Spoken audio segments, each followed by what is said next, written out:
하나님의 말씀 에스라 1장 3절 보시겠습니다.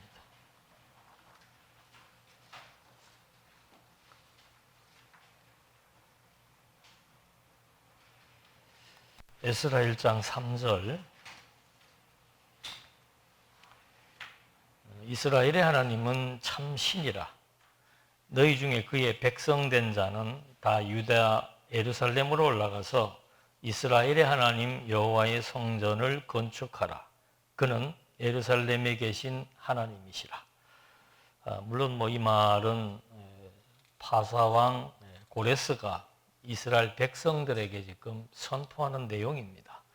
1절을 좀 보시게 되면은 이제 바사왕 고레스 원년에 이게 왕으로 즉위하자마자 그 해에 여호와께서 예레미야의 입을 통하여 하신 말씀을 이루게 하시려고 바사왕 고레스의 마음을 감동시키심에 그가 온 나라에 공포도 하고 조서도 내려 이르되 하면서 시작을 합니다. 바로 그 앞장을 한번 넘겨보십시오. 역대기 마지막 장 마지막 절에 보면은 같은 내용의 글이 나옵니다. 바사왕 고레스가 이같이 말하노니 하늘의 신 여호와께서 세상 만국을 내게 주셨고 나에게 명령하여 유다 예루살렘에 성전을 건축하라 하셨나니 너희 중에 그의 백성된 자는 다 올라갈지어다. 너희 하나님 여호와께서 함께 하시기를 원하노라 하였도다.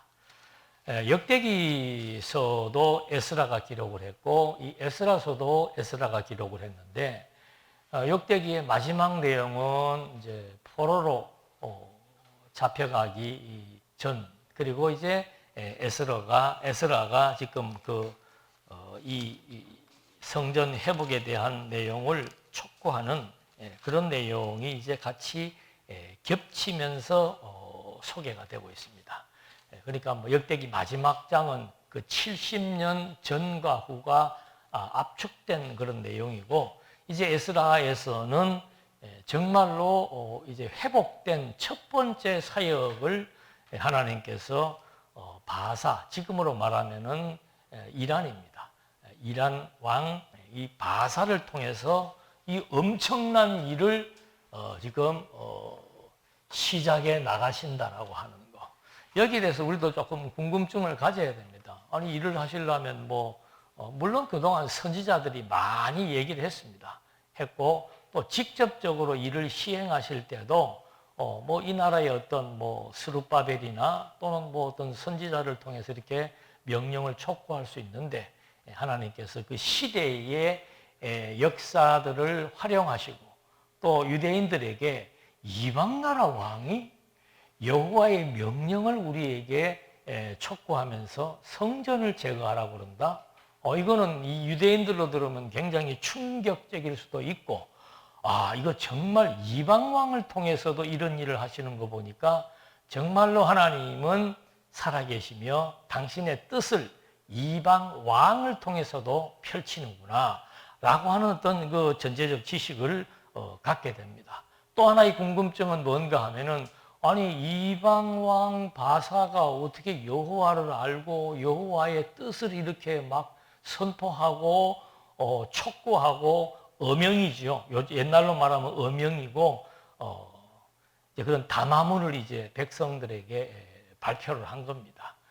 그러니까 시대적으로 보면은 바벨론은 종교 탄압의 정책을 펴서 각 속국들 나라의 종교를 인정하지 않고 자기 나라의 신상을 섬기도록 했다면은, 이 바사 왕은 지혜로운 자죠. 각 나라 자기의 속국들의 나라의 종교를 인정해주고 이제 정책을 피기 시작하는 겁니다. 그러니까 지금과 다르게 이 시대는 모든 나라들이 전부 신들을 섬기는 다신 시대입니다. 여러 신들을 섬기는 시대인데, 이 당시 가지고 있는 하나의 사상은 뭔가 하면은, 내가 다른 나라의 신을 명령을 거역하거나 조롱하거나 한다면은 도리어 우리에게 저주나 재앙이 임할 수 있다. 이런 사고를 이제 바사 사람들은 갖고 있고 왕도 그런 사상을 갖고 있습니다. 그래서 뭐 그것이 다 결합됐는지는 모르지만 하여튼 그런 역사적인 배경과 또 직접 하나님께서 바사 왕에게 그런 명령을 해서 그런 사역을 하기 시작했다라고 하는 거. 그리고 이 에스라서에 대해서 제일 중요한 개념 하나는 성전입니다. 뭐 다른 의미 아무것도 없고 정말 성전. 그래서 이 성전이 과연 이스라엘 민족에게 있어서의 성전은 어떠한 가치이며 어떤 의미가 있는가. 그리고 오늘 우리에게의 성전 재건의 의미는 어떤 의미가 있는가. 그것만 우리가 풀어가면은 간단하게 이해할 수 있습니다. 저는 장소가 좀 작다고 해서 좀 빨리 끝내야 되겠다고 내용을 봤더니 결코 그런 것도 아닌 것 같습니다. 그래서 여기 질문을 던져놨는데 이 질문 내용들은 본문에 다 나오는 내용들입니다. 그래서 본문을 설명할 때 여러분들이 찾으시면 되고 거기다가 요절을 갖다 놓은 것은 근거입니다. 고레스를 통해서 회복하시는 근거가 어디에 있는가. 그리고 성전을 재건하시는 이유는 왜 성전을 재건하시는가? 성전이 파괴될 때까지 이스라엘 민족은 솔로몬으로부터 한 210년 동안 거의 엄청난 250년 동안 엄청난 범죄들 대표적인 게 우상숭배입니다. 거의 우상숭배가 생활화되시피 하다 한 그런 배경이 있는데 하나님은 굳이 왜 성전을 또 재건시켜 줄까? 그때 무너뜨려 버리고 아예 그냥 예수님 때 와갖고 재건해도 될 텐데. 그 다음에 이제 성전 재건의 이유와 의미 같은 맥락입니다만은 하여튼 내용은 찾아보면 다릅니다. 그리고 이 사람들이 이 포로 생활을 하게 되는데 그 포로 생활이 가져다 주는 의미는 무엇일까? 그거 이제 여기 사무엘하 7장 16절에 나타나 있고, 이게 포로 회복이죠. 포로 회복시키는 이유가 뭔가, 의미가 뭔가. 그 다음에 이제 신정국가는 하나님이 직접 세우고자 했던 왕조의 왕들을 통해서 나라를 다스려 나가는 그런 걸 의미합니다. 또 다른 신정국가의 다른 의미는 제사장 나라입니다. 그래서 이 이스라엘 민족은 다른 나라하고 다른 특성화된 것이 뭔가? 우리는 야훼의 통치를 받고 나라를 다스려 나간다. 그 다음에는 우리는 다른 나라와 완전히 차별된 제사장 나라다. 다른 나라는 제사 안 드리나? 아니다. 우리는 누구에게만? 여호와에게만 제사를 드리는 제사장 나라다. 그런데 여호와께 제사 드리지 않는 이제 그런 일들이 발생을 했고, 그래서 하나님이 포로 생활을 시키게 했고 다시 회복시켜 나가는 그런 역사가 전개되게 됩니다. 그래서 이 지금 고레스의 칙령으로 일단 이 에스라서가 시작을 하게 되는 거죠. 그래서 저기 질문에도 나와 있는 대로 고레스의 등장 이유는 이미 이제 그 이사야 선지자가 고레스에 대해서 이미 예언을 했습니다. 그러니까 한 800년 전에 이 고레스가 등장할 것을 선지자를 통해서 이미 이제 계속해서 800년이 아니구나. 한 200년 전에 선지자로 하여금 예언을 하게 된 겁니다.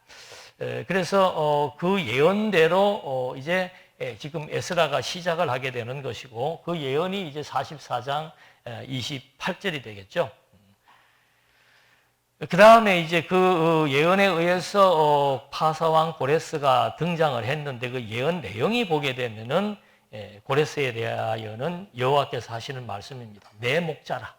고레스가 내 목자다. 내가 시키는 일을 시행하게 될 목자이고 그가 나의 모든 기쁨을 성취할 것이다. 라고 하시면서 야훼께서 이사야 45장 1절에 보면은 야훼께서 당신이 기름 부어 세우신 고레스에게 말씀하신다.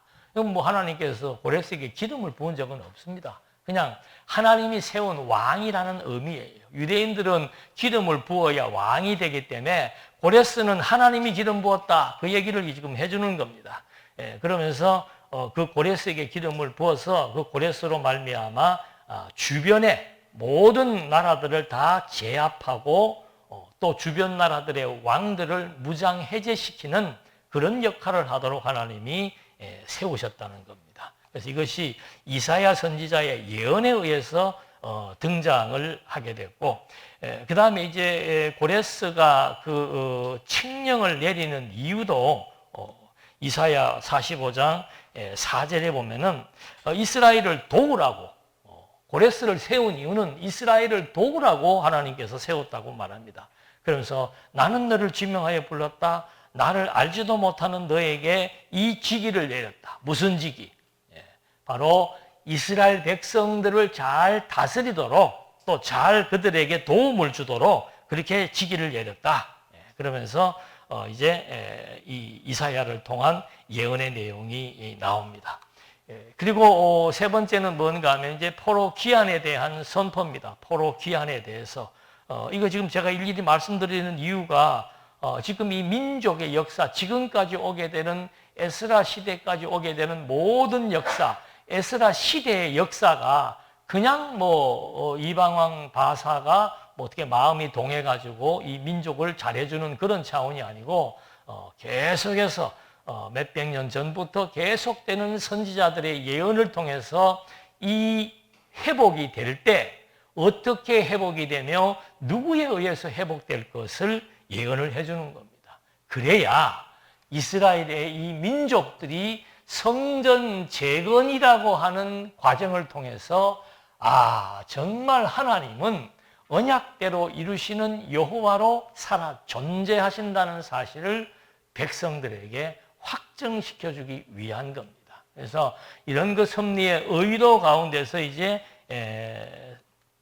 진행이 되고 있고 성전 재건을 선포하는 이유도 또 이사야서 44장 28절에 보면은 성전에 대하여는 내 기초가 놓여지리라. 그러니까 성전에 그 기초, 지대 놓는 것이 조금 있으면 나오겠습니다만은 그런 의미의 아까 200년이라고 했는데 100여 년 전에 이사야의 예언이 그대로 지금 이제 하나하나 적중되어져서 성취되는 과정이 바로 고레스의 등장, 고레스의 선포, 포로기한의 선포 이유, 성전 재건의 선포 이유 이런 것들이 이제 전부 다 그런 맥락 속에서 진행되고 있다. 그 다음에 이제 나오는 내용은 이제 백성들이 그러니까 그 바벨론을 바사왕 고레스가 침공해가지고 점령하고 난 다음에 바벨론에 의해서 속국된 나라들을 다 기본적인 자유를 다 줍니다. 그리고 신들을 섬기게 하는 그런 정책에 의해서 이제 기환자가 나타나게 되는 거죠. 그래서 이 성전 재건 명령, 오늘은 이거 하나만 정확하게 이해하시면은 성전이 왜 재건되어야 되며 성전은 어떤 의미며 오늘날의 성전 재건은 무엇을 의미하는가, 그것만 우리가 이해하게 되면은 더 이상 에스라서의 내용들은 읽으면 이해할 수 있는 내용들로 확인할 수 있습니다. 물론 그 앞에 에덴이나 노아 시대 여러 가지 제사들의 행위가 나옵니다만은 직접적인 거는 모세 때 하나님께서 시작을 합니다. 이스라엘 백성들을 애굽에서 탈출시켜서 시내산에다가 딱 모아놓고 하나님께서 그들에게 제일 먼저 하시는 일이 너희는 제사장 나라다. 이건 이제 이스라엘 민족의 정체성이라고 그랬죠. 제사장 나라에 있어서 구성 요건은 뭔가? 제사장 나라고 했을 때 그 제사장 나라의 구성 요건은 뭔가? 첫 번째가 출애굽기의 내용대로 말하면은 율법. 제사장 나라의 요건은 율법이 있다. 두 번째, 성막. 그때는 천막으로 성소를 지었기 때문에 성막이라고 막자가 들어가는 겁니다. 그 다음에 세 번째는 뭔가 하면은 이 성막에서 제사를 드려야 된다. 이게 출애굽기 20장부터 레위기까지의 내용이에요. 제사는 레위기의 내용이고. 그러니까 이스라엘 민족을 해방시켜서 제일 중요한 일은 뭔가 하면은 이 민족은 하나님 앞에 어떤 민족인가. 그러니까 이 민족은 이미 이제 성막도 짓게 하고 율법도 주어진 것이고 그 다음에 이들이 늘 일상에서 행해야 될 일은 뭔가 하면 제사를 드리는 일이에요. 그래서 하나님께서 이 제사를 드리는데 뭐 이 사람들이 400년 동안 애굽의 포로 생활하면서 이방 신을 섬기는데 익숙해져 있습니다. 그리고 뭐 다른 나라 신들을 섬기는 것에 대해서 큰 저항감이 없는 거예요. 그래서 계명의 1계명에다가 명시해 놓은 것이 나 외에 다른 신 없다. 그러니까 우상을 숭배하지 말고 만들지도 말고 섬기지도 말라. 이런 것들을 이제 계명의 첫 계명으로 명시를 해준 겁니다.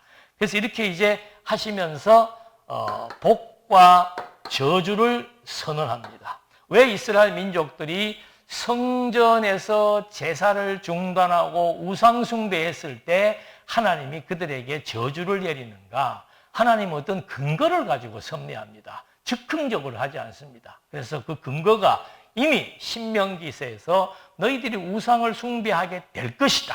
이미 예고했습니다. 그렇게 되면 내가 너희들에게 저주를 내리겠다. 징계를 내리겠다. 선언해 놓은 겁니다. 그래서 이미 뭐 한참 뒤에 있는 에스라서의 내용이지만 이것은 예고된 내용이다. 에어컨 좀 트세요. 그렇기 때문에 이제 모세로부터 이 성전에 대한 성전에 대한 중요성이 이제 모세로부터 이렇게 시작되는 것을 알 수 있죠. 그러다가 이제 모세로부터 한 500년이 지난 다음에 솔로몬이 등장을 합니다. 그래서 솔로몬이 장막에서 이거예요. 이렇게 지어졌던 이 장막 성전에서 1000번의 번제를 드린다 그랬습니다. 마지막 제사지요. 장막에서 드리는 마지막 제사. 그래서 이제는 우리는 과거는 장막 생활을 했고 과거는 장막에서 제사를 드렸지만 이제 앞으로 우리나라는 이제 완전히 하나의 왕국으로 정착이 되어서 이제는 제사도 아주 멋있는 성전을 건축해서 거기에서 드리게 되는데 일단 장막에서 1000번제를 드리고 그 다음에 이제 건물로 그것도 뭐 백향목으로 가죽으로 금으로 뭐 가장 좋은 것들로 다 만들어서 성전을 건축하게 되는 것이 이제 솔로몬의 시대입니다. 그래서 성전을 하나님께서 하게 해놓고서는 역대하 2장 5절에 보면은 내가 건축하는 성전은 크니 우리 하나님은 모든 신들보다 크심이라고 이제 솔로몬이 여호와를 찬양하는 겁니다. 하나님은 성전을 지어놓고 보니까 정말로 하나님은 위대하시고 대단한 분이시다는 사실을 깨닫고 이제 거기에서 하나님은 모든 신들보다 크다. 그냥 하나님은 정말로 영광의 근원이십니다라고 하는 얘기하고 하나님은 모든 신들보다 크다라고 하는 얘기는 이미 이제 비교를 한 겁니다. 그는 뭐 주변에 우상들, 다른 신들이 널려 있기 때문에 솔로몬도 이제 그런 얘기를 하면서 신에 대한 찬양을 하게 됩니다. 그런 다음에 7장, 대하 7장 16절에 보면은 뭐라고 얘기하는가 하면은 하나님께서 이거는 성전을 제거하시는 이유가 되는 겁니다. 왜 성전을 제거하시는가? 성전을 만들어 놓고 솔로몬이 하나님은 정말로 신 중의 신입니다라고 얘기하고 하나님은 거기에 대해서 나는 이 성전에 내 이름을 영원히 두겠다고 약속을 한 거예요. 그러니까 성전이 설령 파괴되더라도 반드시 회복해서 나는 이 성전과 함께 하겠다라고 하는 것이 하나님의 약속이죠. 그래서 이 역대하, 열왕기, 상하 내용들을 보면은 성전과 우상숭배 이런 것들과 아주 연관된 중요한 내용들이 소개가 됩니다. 그런데 솔로몬이 이렇게 중요한 성전을 완성하고 성전 제사를 드린 지 얼마 되지 않아서 신명기에 나와 있는 대로 뭐 왕들은 많은 여자들을 두면 안 된다. 그 이유가 윤리적인 이유가 아니에요. 여자들이 유입되기 시작하면은 그 여자들이 가지고 온 우상의 그런 이방의 종교 행위가 유입되고 그래서 실제로 솔로몬은 그 옆에다가 산당을 지어놓고는 자기 후궁들이나 자기 아내들에게 거기에서 제사를 드리도록 하는, 그러니까 왕이 우상숭배를 그냥 인정을 해버리니까 백성들은 어때요? 왕이 저 다 인정해줬는데 우리도 이제 우리 좋은 대로 알아서 신을 선택해서 제사 드리는 우상숭배의 행위가 발생한 겁니다. 그래서 하나님께서 안 되겠다. 너 그 죄로 말미암아 네 당대에는 말고, 너 아버지의 공로 때문에 너 당대에는 말고 그 다음 때 네 아들 때에서 나라를 분열시키겠다. 이거는 뭐 우상숭배로 나라가 분열이 돼버리는 거예요. 네. 그게 이제 930년에 분열이 되게 되는 겁니다. 그래서 이 시대가 722년도에 북쪽이 망하고 609년도에 포로로 끌려가기까지 약 한 300여 년이 되네. 300여 년 어간 동안 히스기야, 요시야, 이 남쪽에는 그 두 왕 정도 제외하고 나머지는 뭐 거의 왕들의 시대에 전부 우상숭배라 그랬습니다. 그래서 제가 지난 시간에 이걸 평행 구조에 의해서 여기도 평행입니다. 북쪽도 우상숭배, 남쪽도 우상숭배. 이러기를, 이 북쪽은 이제 722년도에 이 왕조 이탈이라고 하는 범죄는 여호와 언약의 왕조에 대한, 여호와에 대한 반란이기 때문에 하나님께서 이 북쪽 왕조는 완전히 파멸시켜버리고 마지막 아수르가 침공할 때 이 북쪽 이스라엘의 민족들이 혼혈족이 되어버립니다. 이걸 지금 말씀드리는 이유는 여기에 보면 이제 성전 공사가 진행되고 있을 때 북쪽 사람들이 나타나가 우리도 같이 하자고 얘기합니다. 남쪽에서 안 된다. 왜? 너희들은 혼혈족이니까. 자, 이렇게 돼서 이제 609년도에 마지막 왕 시드기야가 바벨론으로 끌려가가지고 뭐 눈이 뺏기면서 참혹한 그런 그 아픔을 겪게 되죠. 그래서 이 시점에 요 어간이에요. 북쪽이 아수르에게 멸망되고 난 다음에 아수르가 다시 남쪽까지 내려와가지고 히스기야를 괴롭히는 겁니다. 그러니까 그때 이제 히스기야가 하도 아수르가 와서 괴롭히고 하니까 이제 안 되겠다 싶어가지고는 자기 마음대로, 주인은 누구예요? 성전에 있는 성전의 주인도 하나님이고 성전의 기명의 주인도 하나님이에요. 근데 이제 마음대로 자기가 하나님을 제대로 의지하지 않고 그냥 그 사람들의 환심을 사기 위해서 성전에 있는 그런 그 보물들과 기둥에 있는 금까지 벗겨가지고 조공을 바치게 됩니다. 그래서 이 사건 때문에 왕하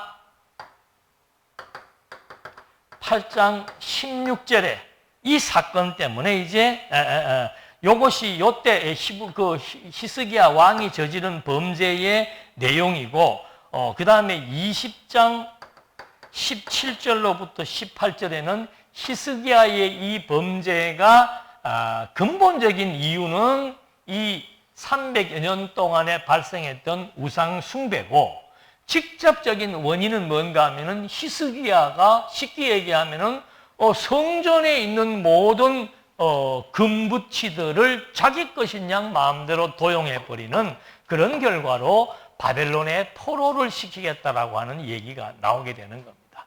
물론 이제 이 이전에도 선지자들이 등장해가 북은 북쪽대로 망한다, 남은 남쪽대로 포로 생활한다. 그래서 이사야, 예레미야들이 등장해가지고 이런 얘기들을 계속 해주고 있는 겁니다. 히스기야 시대에 이사야 선지자가 활동을 했죠. 그러니까 뭐 이 사건이 이제 결국에는 포로 생활로 가게 되는 그런 이제 하나의 촉발되는 사건이 되는 겁니다. 자, 609년에 이제 바벨론의 포로 생활을 하게 되는데, 제일 먼저 바벨론이 와가지고 하는 일이 뭔가 하면은 성전을 회파하는 거예요. 솔로몬이 성전 제사를 제대로 드리지 않고 우상 숭배, 완전히 혼합 종교를 공인화해버리고 나니까 나라가 분열되고, 그 다음에 이 히스기야가 성전에 있는 보물들을 자기 마음대로 활용하다가 조공을 들이다가 결국은 이제 바벨론의 포로가 되는데, 바벨론이 오자마자 제일 먼저 공격하는 게 뭔가 하면은 어떻게 보면은 심장부지요. 종교국가에서 성전, 신전이라고 하는 것은 그 나라의 자존심이고 심장부예요. 거기를 그냥 침공해가지고 모든 기명들을 다 그만이에요. 모든 기명들을 다 가져가고 성전, 예루살렘 성전을 파괴시키고 예루살렘 성벽들을 파괴시키고 백성들을 이제 다 흩어지게 만드는 그런 결과가 온 겁니다. 자, 이렇게 해서 70년이 지나고 난 다음에 538년에 이 바벨론을 이제 바사왕 고레스가 이제 침공을 해서 전멸시켜 버리고 이 바사왕이 왕위에 즉위하고 그다음 바로 칙령을 내리는 거예요. 그건 자기가 생각할 때 중요한 일이라고 했는데 이미 하나님께서 바사왕 고레스에게도 그런 명령을 주셨고, 또 이들이 가지고 있는 신에 대한 의미도 다른 나라 신들의 명령을 안 듣고 다른 나라 신들 건드리면 우리나라가 어렵다는 것을 알고 있었기 때문에 하여튼 첫 번째 뭐 사업인지는 모르지만 하여튼 뭐 유대인들에게는 뭐 가장 중요한 명령을 하게 된 겁니다.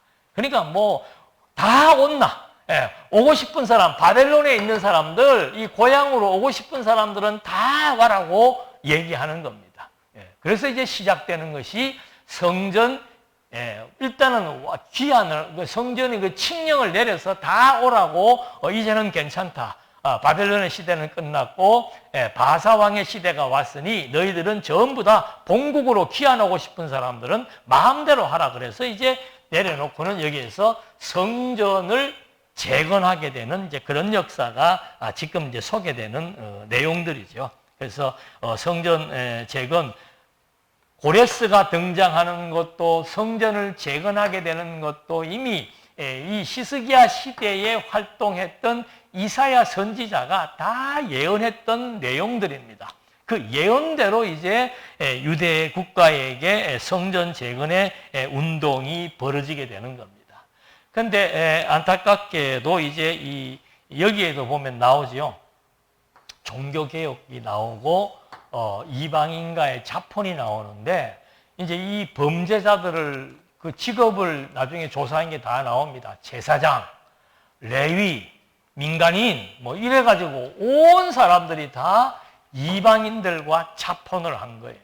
그러니까 이방인과의 자폰의 의미나 솔로몬이 이방 여자들을 아내로 둔 거나 똑같은 맥락이에요. 이게 왜 범죄가 되는가? 이제 그건 나중에 본문할 때 더 자세히 보도록 하고, 하여튼 그렇게 돼서 성전을 재건했는데 결국에 가서는 저게 한 100여 년 지나고 난 다음에 요 시점이 80년의 기간 차이가 납니다. 1차 스룹바벨과 제사장 예수아가 기한을 했고 2차 기한이 에스라가 기한을 하는데 그 공백기가 80년인데 여기는 80년이 지난 다음이에요.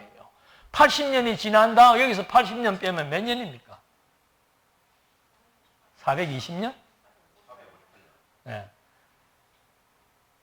400년에 마지막 말라기 선지자가 400년에 등장을 하는데 이때 백성들에게 경고하는 게 뭔가 하면은 제사, 부패. 너희들이 지금 성전 재건 이렇게 해가지고 성전 재건한 지 지금 뭐 불과 한 140년 정도 지났는데 이때 벌써 조짐을 보이기 시작한 거예요. 그러면서 말라기 시대에 와가지고 이제 완전히 잘못된 제사를 드리기 시작해서 하나님이 경고를 하고 이제 이러면서 성전에 대한 진가를 점점 잃어가기 시작을 한 거예요.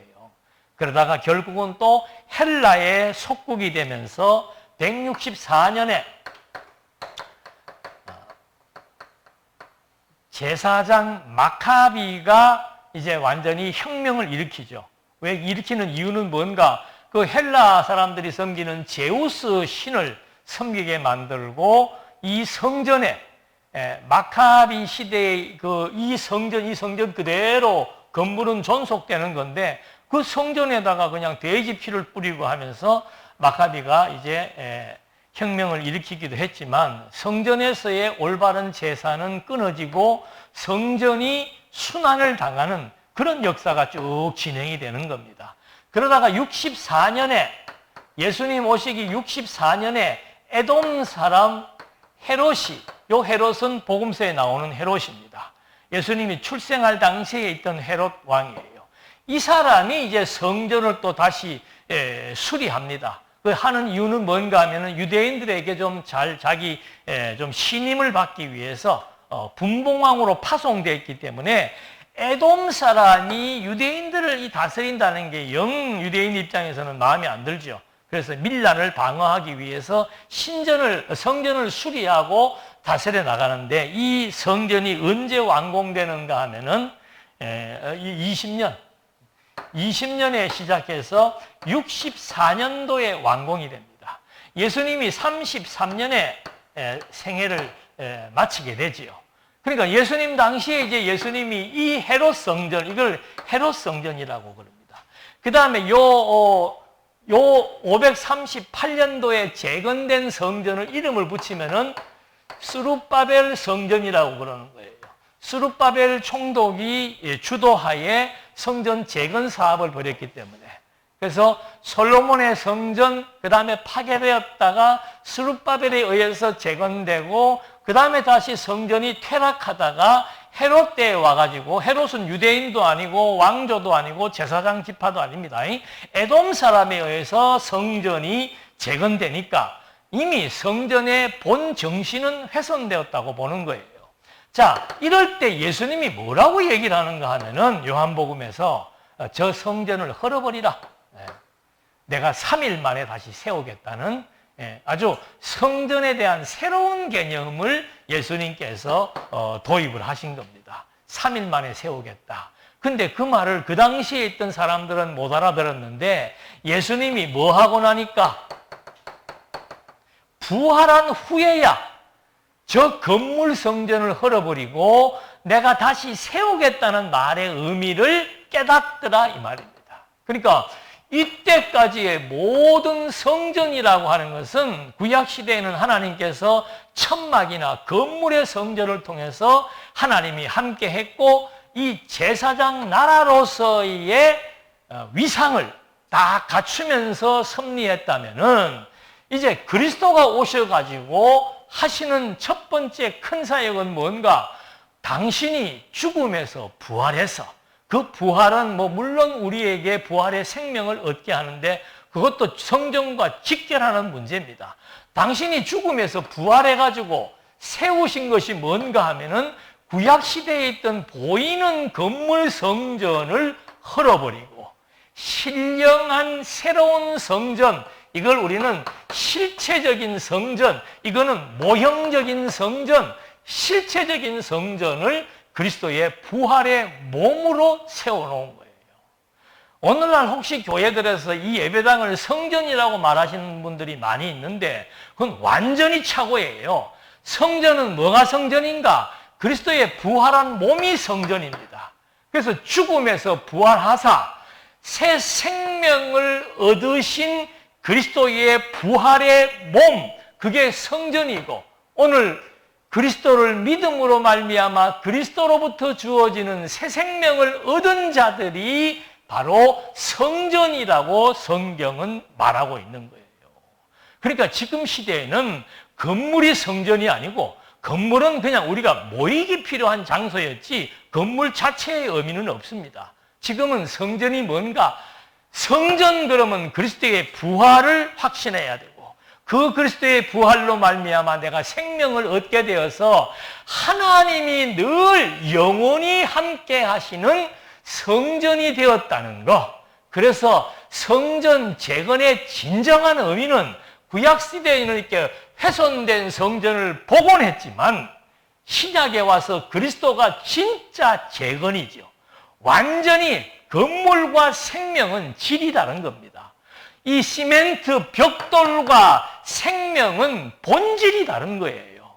생명력이 없는 건물을 허물어 버리고 새 생명에 의해서 건축되는 하나님의 나라인 교회요 성전이라고 하는 것을 이제 이 역사가 모형적으로 우리에게 왜 하나님이 이렇게 성전을 처음부터 짓게 해서 이 성전이 이렇게 많은 역사적인 환란과 우여곡절을 거치면서 결국에는 예수님의 예언대로 64년도에 완공된 이 헤롯 성전이 70년에 예수님의 예언대로 완전히 파괴되어 버리고 더 이상의 흔적을 볼 수 없이 파괴되었지만은 이제 지금 예루살렘에 가면 그 성전 벽이 그대로 예루살렘 성벽들이 그대로 있더라고요. 근데 거기 지금 서 있는 것은 예루살렘에 건물이 서 있지만 그 성전은 이슬람의 성전으로 지금 둔갑이 돼 버린 거예요.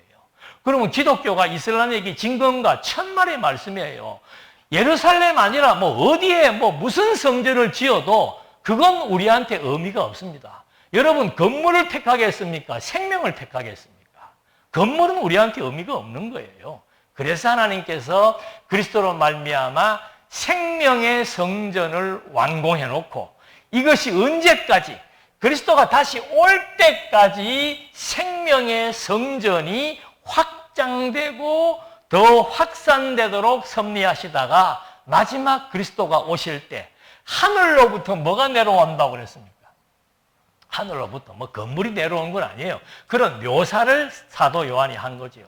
하늘로부터 새 예루살렘이 내려오는데 그 영광이 이 세상의 그 어떤 건물의 영광과도 비교할 수 없는 최고의 성전이 하늘로부터 내려오는 것. 그게 바로 무엇을 의미하는가? 그게 바로 하나님 나라의 영광이요.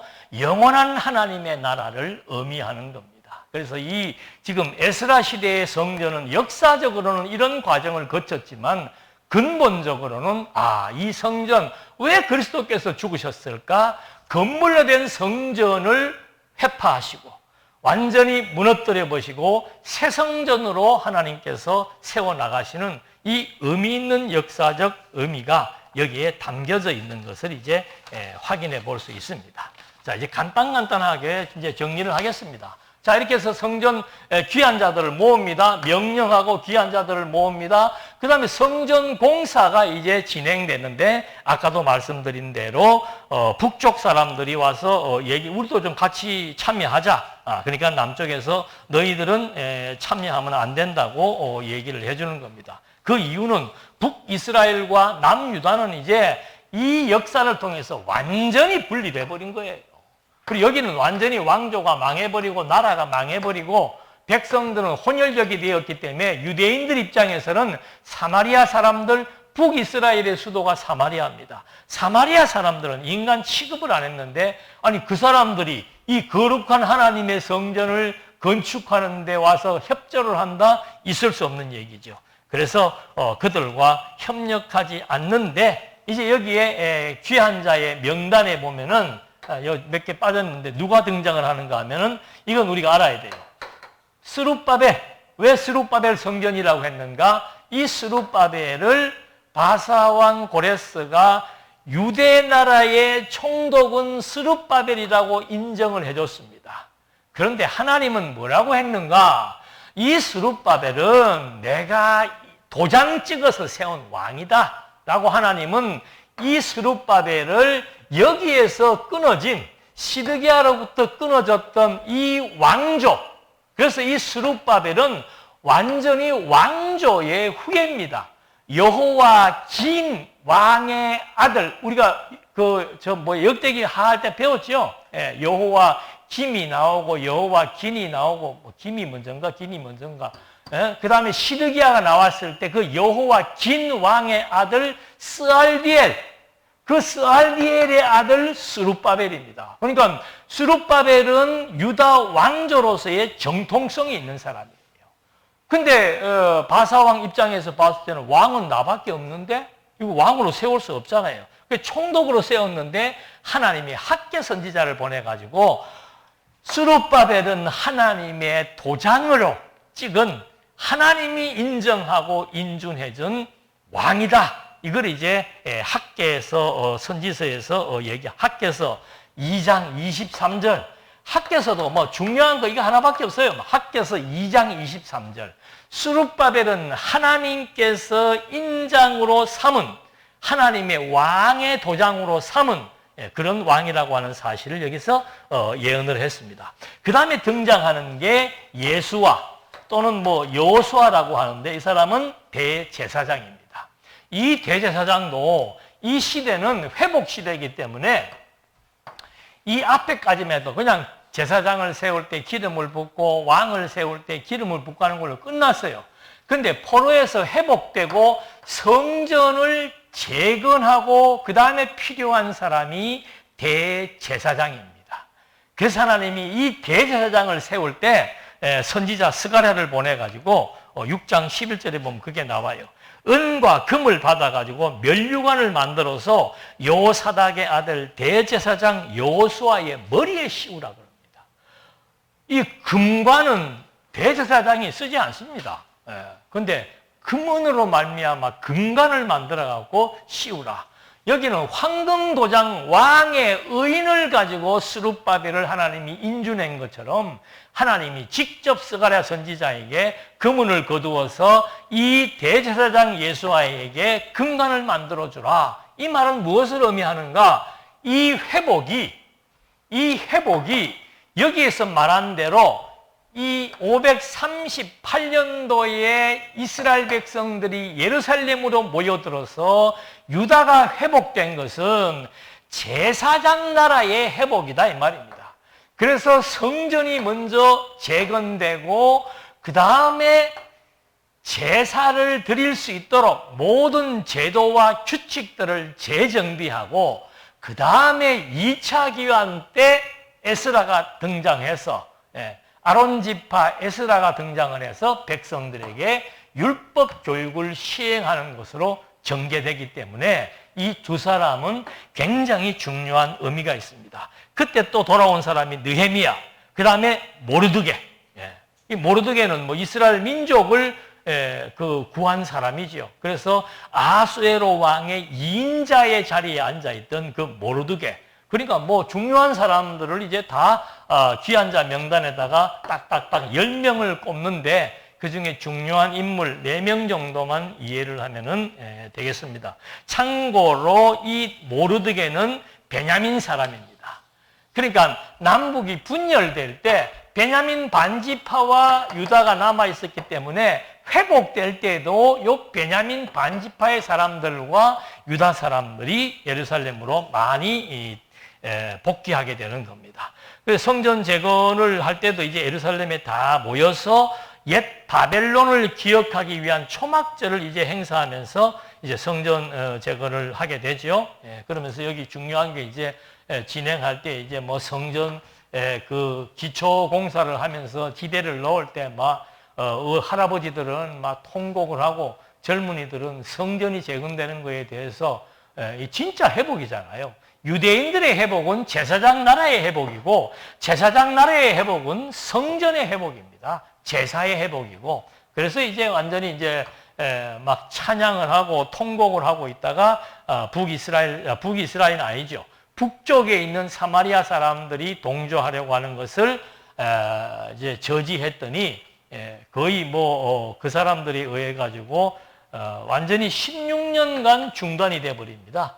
그때 또 학개 선지자와 스가랴 선지자가 나타나서 성전 재건 촉구를 막 소리치며 외치게 되는 거죠. 너희들 바벨론 생활 기억하지 못하겠느냐? 그때 우리가 어떤 고통을 당해서 지금 우리가 회복되었는데 왜 성전 공사에 대해서 게을리하느냐라고 하는 촉구 내용을 듣고 공사가 이제 16년 만에 완공되게 되는 겁니다. 그 공사가 끝나고 80년이 지난 다음에 에스라, 아론 지파의 에스라가 나타나서 이제 백성들에게 율법을 교육하게 되는데 성전 공사 끝났으니까 이제 그 다음에는 백성들에게 율법을 교육하는 거죠. 근데 아닥사스다. 그게 그 바사왕 다음에 나타나는 고레스 다음에 나타나는 아닥사스다 왕이 또 조서를 내립니다. 에스라에게 7장 25절에 보니까 에스라여 너는 내 손에 있는 내 하나님의 지혜를 따라 내 하나님의 율법을 아는 자를 법관과 재판관을 삼아 강 건너편 모든 백성을 재판하게 하고 그중 알지 못하는 자는 너희가 가르쳐라. 그래서 이런 그 아닥사스다 왕에 의해서 율법 교육에 대한 공적인 인준을 받고 이제 당당하게 율법을 교육하게 되는 종교의 회복이 제대로 이루어지게 되는 겁니다. 그런 다음에 이제 귀한 자들의 명단을 여기에서 정리하게 되지요. 여기에서 이제 귀환을 할 때 레위 자손뿐만이 아니고 이제 베냐민 지파들도 다 귀환을 하는데 여기 제일 중요한 게 레위 자손의 귀환이라고 쓴 이유는 이 사람들이 이제 결국은 성전에서 봉사해야 되는 사람입니다. 그러니까 이 지금 보니까 성전, 그 다음에 율법 교육, 그 다음에 성전 봉사자, 이건 종합적으로 말한다면은 제사장 나라의 회복이구나.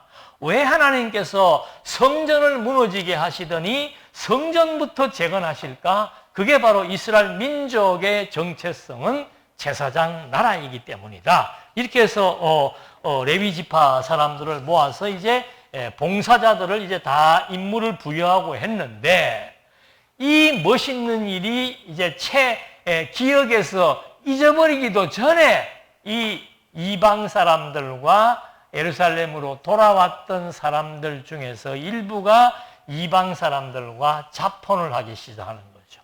이거는 이제 완전히 우상 숭배의 길을 열어놓는 게 되는 겁니다. 그래서 이제 안 되겠다 싶어가지고 신명기 7장 3절에 나와요. 신명기 7장 3절에 아주 자세하게 나옵니다. 그들과 혼인도 하지 말고 딸들을 그들의 아들이라도 주지 말고 하면서 여호와를 떠나고 다른 신들을 섬기게 함으로 이렇게 얘기하는 겁니다. 여호와를 떠나 다른 신들을 섬기게 하기 때문에 절대로 이방 여자와 결혼하면 안 된다. 이것도 해석을 잘못해갖고 요새도 또 믿는 사람들이 아니면 결혼하면 안 된다 이렇게 억지 부리는 사람들 그 얘기하는 거 아니에요, 이거는. 믿는 사람들 뭐 결혼을 하든 뭐 믿는 사람 아닌 사람하고 결혼하면은 도리어 그 사람을 구원할 기회가 되잖아요. 그러니까 그런 개념이 아니기 때문에 거기다 붙이면 안 되는데 그런 얘기를 제가 많이 들어서 지금 간단하게 말씀드린 겁니다. 그 다음에 이제 이런 문제가 벌어지니까 이제 에스라가 종교 개혁을 단행하는 거죠. 에스라는 뭐 지도자입니다. 지도자로서 종교 개혁을 이때는 누가 이제 없는가 하면은 이 스룹바벨이 죽고 난 뒤에요. 스룹바벨이 여기 지금 80년 기간이 지났으니까 스룹바벨이 죽고 나니까 나라의 진정한 통치자가 사라지기 시작하니까 백성들이 그 다음에는 해이해져 가지고 이렇게 자폰을 하게 됩니다. 그래서 이 에스라가 이제 완전히 통에 자복하는 민족의 회복 운동을 이제 촉구하고 한 가지는 뭔가 그러니까 이 시대나 지금이나 마찬가지예요. 뭐든지 뭐 기도만 하면 다 그걸로 끝나는 게 아니고 당연히 통해 작업하는 기도를 했죠. 그 다음에 절차를 밟아야 돼요. 이방 사람들과 결혼한 사람들이 누구누구냐 명단을 밝혀라. 다 나옵니다, 여기에. 제사장, 레위인, 성전, 봉사자, 일반인 해가지고 명단을 쫙 소개를 하는 거죠. 그런 다음에 이 사람들이 데리고 살던 이방 여인들을 추방하라. 이방 여인하고 사이에서 난 자식도 추방하라. 이것이 이제 에스라의 종교 개혁으로 종결되는 내용이 나타나게 되는 겁니다. 이건 성전에서 제사를 드리고 성전에서 봉사하는 자들, 더군다나 제사장 나라의 백성들은 하나님이 모세에게 뭐라고 그랬습니까? 너희는 제사장 나라가 되고 거룩한 백성이 될지니라.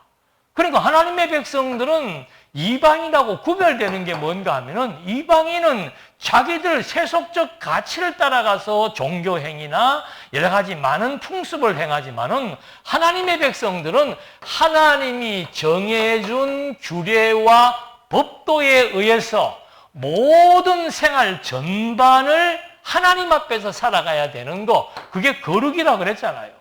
근데 이 거룩한 백성들이 신명기에 나와 있는, 명시되어 있는 그 명령을 어기고 이방인의 자폰에 대해서 그걸 묵과할 수 없는 거예요. 그래서 이 성전, 율법, 거룩한 백성, 이걸 이제 완벽하게 하나님께서 에스라서를 통해서 딱 종합적으로 정리해 주심으로 말미암아 모세 때 규정했던 제사장 나라, 남북이 분열되면서 제사장 나라의 정체성을 완전히 훼손해 버립니다. 그리고 다시 또 바벨론 포로가 되어가지고 제사장 나라의 정체성을 완전히 잃어버렸죠. 그래서 다시 회복될 때 무엇을 회복시키는 건가? 제사장 나라의 정체성을 회복시키고 확립하기 위해서 성전을 재건하고 율법으로 교육을 시키고 백성들을 성별케 해서 거룩한 백성으로 삼아 나가는 하나님의 섭리 역사가 에스라서를 통해서 짧지만 중요한 성전 재건과 율법 교육과 백성 성별이라고 하는 제사장 나라의 위상에 맞는 아름다운 일들을 단행한 내용들이 에스라서인데, 이 모든 에스라서의 내용이 하나님이 선지자들로 말미암아 이미 예언한 대로 이루어진 역사적 산물이라고 하는 사실 앞에 정말로 하나님은 이스라엘의 역사를 주관하시고 살아계신다는 것과 같이 오늘도 하나님의 신령한 성전으로 살아가는 우리들의 삶의 일거수일투족 전반을 하나님이 책임지고 함께 하시면서 아름다운 의의 길로 인도하신다는 것을 또 한 번 확증해 보면서 우리는 거룩한 백성들입니다. 그리스도의 피로 거듭난 거룩한 백성이에요. 이런 제사로 거룩한 백성이 되는 게 아니고 생명 자체가 거룩한 생명으로 변화된 하나님의 성전이라고 하는 자존감과 자긍심이 오늘 이 현실을 살아가는데 정말 당당할 수 있고, 이 현실 앞에서 정말로 하나님 앞에 하나님의 사람으로서의 아름다운 삶을 살아갈 수 있는 관건이 된다는 사실을 또 한 번 확인해 본 것입니다. 기도하시겠습니다. 살아계신 하나님 아버지, 하나님의 살아계심을 우리는 시간마다 험증하고 하나님의 살아계심을 우리의 삶의 전반을 통해서도 확인해 봅니다. 아직은 때로는 육신이 연약해서 거룩한 백성으로서의 아름다운 자태보다는 세속의 노예가 될 때도 많지만 하나님은 저희를 한 번 하나님의 백성으로 성전으로 거룩한 자로 그리스도의 피로 삼아주신 우리이기에 영원히 하나님의 자녀로서 영원히 하나님의 성전에서 아름다운 삶이 지속될 것을 확신드립니다. 이제 우리의 삶에 처음과 나중 되시는 하나님이 함께해서 세상 끝날까지 항상 우리의 모든 것들이 아름답게 열매 맺을 수 있도록 인도해 주시기를 예수님의 이름으로 기도드립니다. 아멘.